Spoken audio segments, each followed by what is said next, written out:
సాయిరామ్,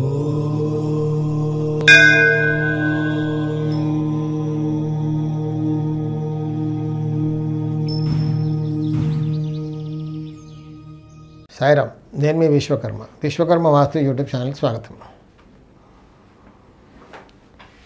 ఒకరు అడిగే ప్రశ్నకి సమాధానం చెప్పే ముందు ఒక చిన్న విషయం చెప్పాలనుకుందాను. ఏంటంటే, ఇదే సేమ్ టాపిక్ పైన ఒకసారి నేను ఇంతకుముందు ఒక వీడియో చేశాను. ఆ టాపిక్ ఏంటంటే, మాస్టర్ బెడ్రూమ్కి చిల్డ్రన్ బెడ్రూమ్ ఎక్కడ కడతాం? వాయువ్యంలో ఒక చిల్డ్రన్ బెడ్రూమ్, నైరుతిలో ఒక మాస్టర్ బెడ్రూమ్, మధ్యలో టాయిలెట్. అంటే ఇప్పుడు టాయిలెట్స్ అన్నీ అటాచ్డే కావాలి కదా కంపల్సరీగా. టాయిలెట్ అటాచ్ లేకుండా అసలు you can't imagine house. Master బెడ్రూమ్కి తూర్పు ఆగ్నేయంలో లేకపోతే ఉత్తర ఈశాన్యంలో ఎక్కడో ఒక దగ్గర టాయిలెట్ కావాలి. అటాచ్ టాయిలెట్ కావాలి, ఇంకోటి కామన్ టాయిలెట్ కూడా కావాలి. కానీ వాయువ్యంలో ఉన్న బెడ్రూమ్కి టాయిలెట్ వస్తుందా? రాదు అని నేను ఖచ్చితంగా నిర్మోహమాటంగా చెప్తాను. అంటే రాదు అంటే టెక్నికల్గా కట్టుకుంటూ వస్తుంది. నేను మాట్లాడేది, నేను ప్లాన్ చేసేదంతా కూడా వాస్తుపరంగానే. ఊరికే ఆర్కిటెక్ట్ అనుకోండి, ఆ వాయువ్యం బెడ్రూమ్ కూడా ఉత్తరం కూడా కానుకొని ఒక టాయిలెట్ కట్టేయచ్చు ఉత్తర వాయువ్యంలో. కానీ దానివల్ల పర్యవసానాలు చాలా ఘోరంగా ఉంటాయి. సో నేను ఎప్పుడు మాట్లాడేది కూడా వాస్తువే కాబట్టి వాస్తుపరంగానే ప్లాన్లు ఇస్తాను కాబట్టి రాదు అంటాను ఖచ్చితంగా. కొందరికి నచ్చదు. ఏంటండి వాస్తు, మాకు ఈ బెడ్రూమ్ టాయిలెట్ ఇవ్వచ్చు కదా, లేదా ఆ బెడ్రూమ్ వెనకాల చిన్న బాల్కనీలా క్రియేట్ చేసి అక్కడ నైరుతిలో ఇవ్వచ్చు కదా, బెడ్రూమ్ లోపల కాకుండా బయటికి వెళ్ళి అక్కడ వెళ్తాం కదా అంటే అక్కడ ఇవ్వకూడదు. చిల్డ్రన్ బెడ్రూమ్ వాయువ్యంలో ఉన్న బెడ్రూమ్ టాయిలెట్ రాదు అని నిర్మోహమాటంగా చెప్తాను. ఇవ్వకూడదు. అలా ఇస్తే ఫలితాలు ఘోరంగా ఉంటాయి. కానీ కొంతమంది అక్కడక్కడ మనకు కనబడుతుంది ఏంటంటే, అంటే ఆర్కిటెక్ట్స్ అలా ఇస్తుంటారు, స్థలాన్ని అలా యూటిలైజ్ చేస్తారు.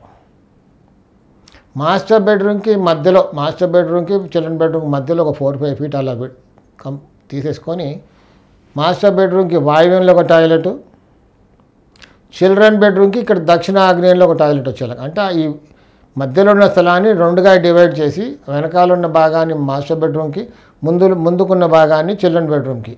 అంటే వెనకాల భాగం మాస్టర్ బెడ్రూమ్కి ఉత్తర వాయువ్యంలో టాయిలెట్ వచ్చినట్టుగా, ఉత్తరం పెరిగినట్టుగా ఉంటుంది.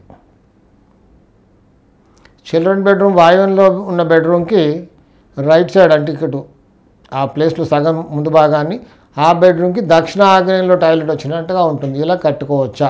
చాలా చోట్ల కట్టుకుంటున్నారు.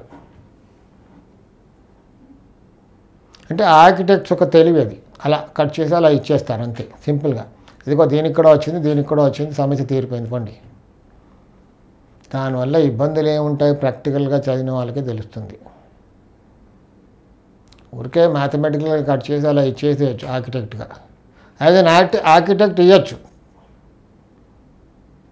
But as a vastu consultant and architect అది తప్పు. ఎందుకంటే రిజల్ట్స్ అలా ఉంటాయని తెలుసు కాబట్టి. మాస్టర్ బెడ్రూమ్కి వాయువ్యం పెరుగుద్ది, టాయిలెట్ కొంచెం హైట్గా ఉంటుంది, వాయువ్యం హైట్గా అయిపోతుంది, నైరుతి డౌన్, అదొక దోషం. చిల్డ్రన్ బెడ్రూమ్కి దక్షిణాగ్నేయం కప్పేసిన దోషం ఏర్పడుతుంది.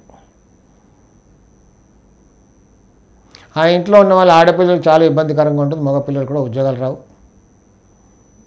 ఆడపిల్లలకి మ్యారేజ్ అవ్వడం కష్టం. మ్యారేజ్ ముందు కూడా అసలు ఇంట్లో ఉండరు, చదువు రీత్యా ఉద్యోగ రీత్యా ఎక్కడో బయట ఉండి పనిచేస్తుంటారు, హాస్టల్స్లో ఎక్కడెక్కడ ఉండి. మ్యారేజ్ అయిన తర్వాత ఏంటి ప్రాబ్లం? ప్రతి వాళ్ళకి పేరెంట్స్కి ఏముంటుంది? ఆడపిల్ల పెళ్లి చేయాలి, హాయిగా అత్తగారింట్లో హాయిగా ఉండాలి, పిల్ల పాపలతో హాయిగా ఉండాలి, భార్య భర్తలు కలిసి ఉండాలని ఆశ ఉంటుంది ఎవరికైనా. ఏ పేరెంట్స్ అయినా కష్టపడేది చేసేది అదే. తీరా పెళ్ళైన తర్వాత కొన్నాళ్ళకి వాళ్ళ యాటిట్యూడ్ ఎలా అయిపోతుందంటే కొంచెం మొండిగా మారిపోతారు. ఆడపిల్లలు మళ్ళీ ఇంటికి రావడం జరుగుతుంది.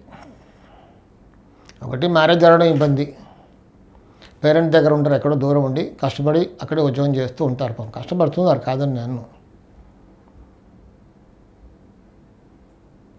వాయువ్యం పెరిగిన దోషం, దక్షిణ ఆగ్నేయం కప్పేసిన దోషంతో ఇంటికి రావడం జరుగుతుంది. అలా చాలా చోట్ల జరిగాయి. మీరు కూడా ఈ ఛానల్ చూసేవాళ్ళు కూడా కొంచెం స్టడీ చేస్తే అక్కడక్కడ ఊరికే విశ్వకర్మ గారు యూట్యూబ్ ఛానల్స్లో యూట్యూబ్లో వాస్తు గురించి మాట్లాడుతున్నారు, ఓహో ఇలా ఉంటుందా అనుకోవడం కాదు. కొంచెం చూసిన తర్వాత ఇది నిజమేనా, ఇందులో ఎంతవరకు నిజం ఉంది అంటే మనకు తెలిసిన ఫ్రెండ్స్ ఇల్లు, చుట్టాల ఇల్లు ఉంటాయి కదా, వాళ్ళని కొంచెం గమనిస్తే ఇక్కడ ఇలా ఉన్న ఇళ్ళల్లో పరిస్థితులు ఎలా ఉన్నాయి, విశ్వకర్మ గారు చెప్పేదానికి అక్కడ ఏమైనా పొంతన ఉంటుందా లేదా అని స్టడీ చేస్తే మీకు అర్థమైపోద్ది. వాస్తులో ఎంత నిజం ఉందో అర్థమవుద్ది. ఊరికే నేను చెప్తున్నాను, మీరు వింటున్నారు, భయపడుతున్నారని. నేను భయపడుచున్న నా ఉద్దేశం కాదు. ఎంతవరకు నిజం ఉంది అని కొంచెం చూస్తే అందులో నిజాలు మీకే అర్థమవుతాయి. ప్రాక్టికల్గా డేటా అన్ని మీకు కూడా కలెక్ట్ అవుతుంది. కాబట్టి ఒకసారి చూడండి, ఇలా కట్టుకోకూడదు అంతే. కట్టుకుంటే కొన్ని ఇబ్బందులు ఉంటాయి, తప్పదు. సాయి రక్ష.